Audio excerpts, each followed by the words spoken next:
Hello, good morning to all class seventh जो बच्चे हिंदी पढ़ने वाले हैं। हम आपको पार्ट 14 पढ़ा रहे थे मिठाई वाला, जिसके भाग 1, भाग 2, भाग 3 पढ़ाया भी आपको और समझाया भी, समाप्त कर दिया हमने। अब बारी आती है इसी पार्ट 14 मिठाई वाले का अंतिम भाग, भाग 4। भाग 4 जो है वो कुछ यहाँ से है। रोहिणी दादी के पास ही बैठी थी। बोली, दादी फिर भी काफ़ी सस्ता दे रहा है, 4 पैसे की तो है, ले लो, बहुत अच्छी है। मिठाई वाला मिठाइयाँ गिनने लगा। तो 4 ही की दे दो। अच्छा, 25 नहीं है, 25 नहीं सही, 20 की ही दे दो। अरे हाँ, मैं बूढ़ी हुई, मोल भाव अब मुझे ज़्यादा करना आता नहीं। दादी ने कहा, मैं बूढ़ी हो चुकी, मुझे मोल तोल करना नहीं आता है। कहते हुए दादी के पोपले मुंह से ज़रा सी मुस्कुराहट फूट निकली। रोहिणी ने दादी से कहा, दादी इससे पूछो कि क्या ये शहर में और भी कभी कभी आए थे या पहली बार आए हैं? यहाँ के निवासी तो नहीं है, यहाँ के रहने वाले तो नहीं है। अच्छा आगे देखो।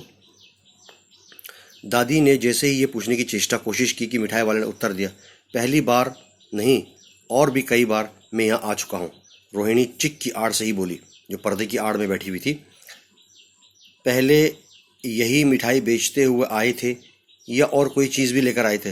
मिठाई वाला बहुत ही हर्ष, खुशी, संशय, बहुत ही डाउट और विस्मयादि और हंसी मजाक भावों में डूब कर बोला, इससे पहले मुरली लेकर आया था जी, और उससे पहले खिलौने लेकर मैं यहाँ आया था बच्चों को देने के लिए, बांटने के लिए। रोहिणी का अनुमान ठीक निकला। रोहिणी ने जो अंदाज़ा लगाया था वो ठीक था। अब तो वो उससे और भी कुछ बातें पूछने के लिए अधीर, बेचैन हो गई थी।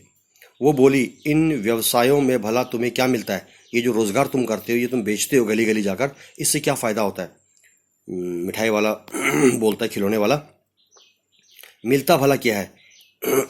यही खाने भर को थोड़ा बहुत मिल जाता है, कभी नहीं भी मिलता है, पर हाँ, संतोष, धीरज और कभी कभी असीम सुख अवश्य मिलता है। इन बच्चों को देखकर मुझे बहुत ही शांति, बहुत ही सुकून और बहुत ही सब्र, जैसे मुझे सब्र और प्रसन्नता का सुख, ये आनंद प्राप्त होता है, और यही मैं चाहता भी हूँ।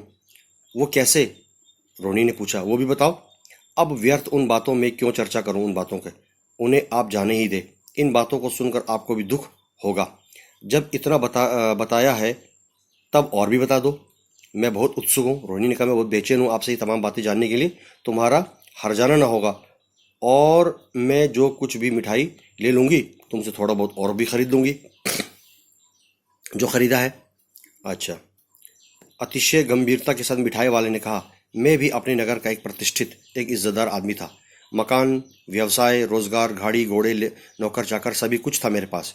स्त्री भी थी, बच्चे भी थे, छोटे छोटे 2 बच्चे। मेरा वो सोने का संसार था, एक महल था। बाहर संपत्ति का वैभव, बाहर मुझे ऐशो आराम की कोई चिंता नहीं थी, बहुत सब कुछ फैला हुआ था। भीतर सांसारिक सुख था, और घर के अंदर मेरे ऐशो आराम की जिंदगी में जी रहा था। सुंदर स्त्री थी, पत्नी थी, मेरी प्राण थी वो।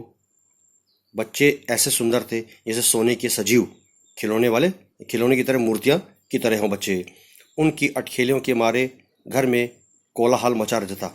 समय की गति, समय को न कोई नाप ना सका। विधाता की लीला है, ये ईश्वर की मंशा है। अब कोई नहीं है। दादी, प्राण निकाले नहीं निकले, इसलिए अपने उन बच्चों की खोज में निकला रहता हूँ। वे सब अंत में होंगे तो यहाँ यहीं कहीं घूम रहे होंगे, आखिर कहीं न कहीं जन्मे ही होंगे। उस तरह रहता हूँ, घुल मिलकर मरता हूँ इन बच्चों को देखकर। इस तरह मुख संतोष की के साथ मरूंगा। इस तरह से बच्चों को देखकर मुझे शांति मिलेगी, तो मैं मर भी जाऊँ तो कोई भी गम नहीं है। यहाँ आकर कभी कभी अपने उन बच्चों की एक झलक सी मिल जाती है। आपके बच्चों को देखने से मुझे अपने बच्चों की याद आती है। ऐसा जान पड़ता है जैसे वे इन्हीं में उछल उछल कर खेल कूद रहे हो, हंस रहे हो। अब आ जाओ इधर। इन्हीं मुरली वाले को, उस खिलौने वाले को, इन बच्चों में अपने बच्चे नजर आते हैं। अब आगे देखो। पैसों की कमी थोड़ी ही है, आपकी दया से पैसे तो काफ़ी है मेरे पास, धन दौलत काफ़ी है।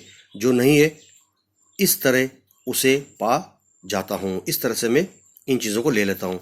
रोहिणी ने अब मिठाई वाले की ओर देखा। उसकी आंखें आंसुओं से तर हो गई थी, भीग गई थी उन बच्चों को देखकर। उसी समय चुन्नू मुन्नू भी आ गए। रोहिणी ने लिपट कर उसका आंचल पकड़कर बोले, अम्मा मिठाई चाहिए, मुझसे लो। ये कहकर तत्काल फौरन ही कागज की 2 पुड़ियाँ मिठाई से भरी हुई मिठाई वाले ने चुन्नू मुन्नू को दे दी। रोहिणी ने भीतर से पैसे फेंक दिए, अंदर से पैसे उनको दे दिए।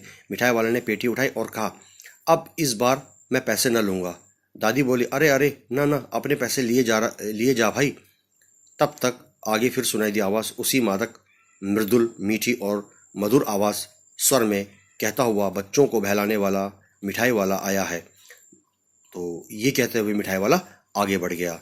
भगवती प्रसाद वाजपेयी जी ने मिठाई वाला कहानी को कुछ इस प्रकार से हमारे सामने पेश किया है, इसका वर्णन कुछ इस तरह से किया है। तो ये पार्ट 14 भाग 4 भी यहीं पर समाप्त होता है। अब भाग 5 में हम आपको इसके शब्द और प्रश्न उत्तर देंगे।